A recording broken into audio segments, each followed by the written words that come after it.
बिस्मिल्लाहिर्रहमानिर्रहीम। अस्सलाम वालेकुम वीवर्स। आज की रेसिपी बहुत यूनिक और बहुत हेल्दी है और आपको यकीनन बहुत पसंद आने वाली है। वीडियो को एंड तक ज़रूर देखिएगा। हैं तो वही नॉर्मल सी चीज़ें जो हमारे किचन में हर वक्त अवेलेबल होती हैं, और उनको एक ज़रा सा यूनिक स्टाइल दिया है जो देखने में आँखों को बहुत भला लग रहा है। आइए रेसिपी स्टार्ट करते हैं।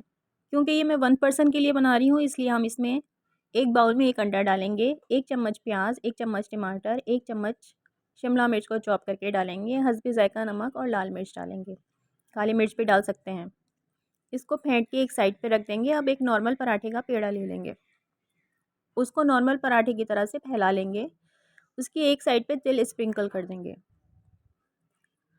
तिल मुझे बहुत अच्छे लगते हैं, इसलिए मेरी कोशिश होती है कि मेरी हर रेसिपी में तिल शामिल हो। अब उसको हल्के हाथ से बेलन की मदद से पराठे में दबा देंगे ताकि वो सेकते वक्त निकले ना। थोड़े बहुत निकल जाएंगे, उससे खैर है। अब हम तिल वाली साइड ऊपर रखते हुए पराठे को फ्राई पैन पे रखेंगे और ऊपर से तेल लगा देंगे। तेल, ऑयल या घी या मक्खन आप अपनी पसंद के मुताबिक लगा सकते हैं। मैं तेल लगा रही हूँ। अब जिस साइड पे हमने तिल नहीं लगाए हैं उस साइड को हम कम्प्लीटली सेक लेंगे और फिर उसको हल्के हाथों से पलटते हुए सिकी हुई साइड पे अंडे का बैटर फैला देंगे। पूरी तरह से पराठे को कवर कर दें अंडे से। देखने में बहुत खूबसूरत लगती है रेसिपी और बच्चों को तो बहुत ही ज़्यादा पसंद आने वाली है। बड़े भी अच्छे शौक़ से खा लेते हैं तो वही पुरानी चीज़ें, बट थोड़ा सा नया तरीका इस्तेमाल करते हुए पुराने को भी नया रूप दे लिया। इसको 30 सेकंड्स के लिए हम ढक देंगे ताकि थोड़ा सा अंडा ऊपर से पक जाए भाप में। फिर हम इसको पलटेंगे इस तरीके से।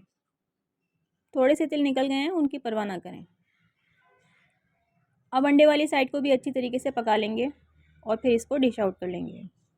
आप इसको अपनी मर्ज़ी के मुताबिक कट कर सकते हैं और आप चाहें तो इसके ऊपर चीज़ भी स्प्रेड कर सकते हैं। मुझे चीज़ कुछ इतनी ख़ास पसंद नहीं है और वैसे भी मैं डाइट कॉन्शियस हूँ।